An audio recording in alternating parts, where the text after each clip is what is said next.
आज हमारे सामने है एलटी ग्रेड का पेपर जो 22 दिसंबर 2025 को उत्तर प्रदेश लोक सेवा आयोग द्वारा कंडक्ट कराया गया। इस वीडियो में हम सामान्य अध्ययन के सवाल देखेंगे जो गृह विज्ञान के प्रश्न पत्र में आए और उनके उत्तर जानने का प्रयास करेंगे। तो वीडियो में देर न करते हुए पहले देखते हैं कि किस तरह के सवाल पूछे गए थे। पहला सवाल पूछा गया था, भारतीय संविधान के किस अनुच्छेद के तहत लोकसभा में एंग्लो इंडियन समुदाय के प्रतिनिधित्व का प्रावधान किया गया है? देखिए, इसका सही उत्तर है सी, अनुच्छेद 331। दूसरा सवाल था, हाल ही में लॉन्च की गई पुस्तक द वर्ल्ड आफ्टर गाजा के लेखक कौन है? चेतन भगत, शशि थरूर, अरुंधति रॉय, पंकज मिश्रा। इसका उत्तर है डी, पंकज मिश्रा। बर्फ से जमी हुई झील में मछलियां जीवित कैसे रहती हैं? बर्फीली सतह के नीचे का जल 4 डिग्री सी पर रहता है। उनके शरीर की बनावट इस प्रकार होती है कि वे शीत सहन कर सकें। सी, वे बर्फ में भी जीवित रह सकती है। या डी, ए और बी दोनों सही है। देखिए, इसका उत्तर है केवल ए, बर्फीली सतह के नीचे का जल 4 डिग्री सेल्सियस पर रहता है। क्लोरोफिल में कौन सा पोषक तत्व केंद्रीय परमाणु है? A iron, B calcium, C nitrogen या डी मैग्नीशियम। इसका सही उत्तर है डी, मैग्नीशियम। सलखान जीवाश्म पार्क के संदर्भ में निम्नलिखित कथनों पर विचार कीजिए। यह जीवाश्म पार्क उत्तर प्रदेश के सोनभद्र जिला में स्थित है। यह जीवाश्म पार्क आधिकारिक तौर पर रॉबर्ट्सगंज जीवाश्म पार्क के नाम से जाना जाता है। इसका उत्तर है सी, केवल एक,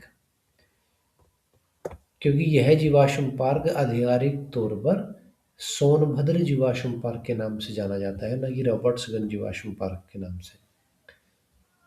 छठा में सूची 1 से सूची 2 का मिलान करना है।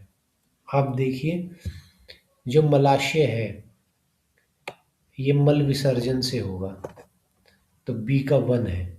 अगर बी का 1 है तो उत्तर डी होगा। सीधा सीधा सा इसमें आंसर है। किस अनुच्छेद के तहत भारतीय संविधान में निजता के अधिकार को मान्यता दी गई है? 7वें सवाल का सही ऑप्शन है ए, अनुच्छेद 21। अब विद्रोह के वर्ष बताने हैं सवाल नंबर 8 में। इसमें आप देखेंगे कि सन्यासी विद्रोह जो है वो सन 1763 से सन 1800 में हुआ था।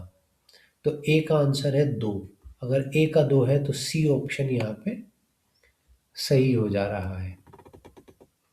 चुआर विद्रोह 1766 से 1772 तक, भील विद्रोह 1818 से 1831 तक और पोलीगर विद्रोह 1799 से 1805 तक।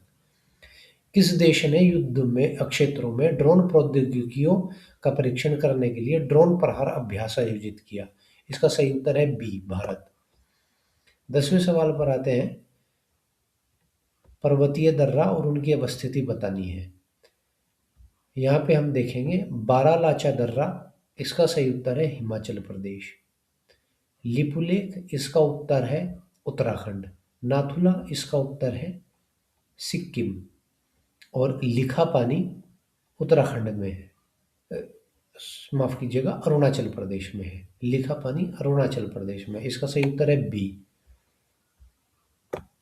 दक्कन के सूबेदार जिसने 1724 ईस्वी में निजामुल मुल्क आसफ जहां की उपाधि धारण की थी?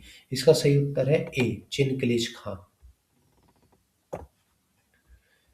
12वां सवाल है, जल प्लावित धान के खेत में किस जलीय पौधे को जैव उर्वरक के रूप में सामान्यतः प्रयोग में लाया जाता है? इसका उत्तर है ए, एजोला। आधारीय बीज पर प्रयुक्त टैग का क्या रंग होता है? इसका सही उत्तर है ए, सफेद। निम्नलिखित में से कौन श्रमिक है? मोची, तस्कर, भिखारी, जुआरी। सही उत्तर है ए, मोची। कौन सी मक्खी कपास की नाशी जीव है? ए, तना मक्खी, सॉफ्लाई, फल मक्खी या डी, सफेद मक्खी। सही उत्तर है डी, सफेद मक्खी। 16वां क्वेश्चन है, निम्न में से कौन सा युग्म सही सुमेलित नहीं है? उष्णकटिबंधीय उष्णकटिबंधीय पर्णपाती वन, शीशम, बिल्कुल ठीक है। उष्णकटिबंधीय सदाबहार एवं अर्ध सदाबहार वन, देखिए खजूर सदाबहार वनों में नहीं आता है, तो ये इसमें सुमेलित नहीं है। इसका हो गया बी उत्तर। विदलकारी किस व्यवसायी वर्ग को कहा जाता था? बी, वेद का काम करने वाले। 18वां सवाल है कि सुमेलित करना है। इसमें अंटार्कटिका व्रत 66.5 डिग्री दक्षिण की ओर होता है। कर्क रेखा हमें पता है उत्तर 23.5 डिग्री की ओर होती है, मकर रेखा दक्षिण में होती है 23.5 डिग्री पर, और आर्कटिक व्रत 66.5 डिग्री उत्तर में होता है। तो इसका सही उत्तर है डी। 19वां क्वेश्चन था, इंदिरा गांधी राष्ट्रीय मुक्त विश्वविद्यालय इग्नू की पहली महिला कुलपति के रूप में किसे नियुक्त किया गया है? सही उत्तर है ए, उमा कांजीलाल। किस राज्य ने अपने प्रदर्शन के आधार पर सभी राज्यों केंद्र शासित प्रदेशों में से नीति आयोग के सतत विकास लक्ष्य भारत सूचकांक 2020 में सर्वोच्च स्थान प्राप्त किया है? 20वें सवाल का सही उत्तर है सी, केरल। 21वां सवाल है, निम्न में से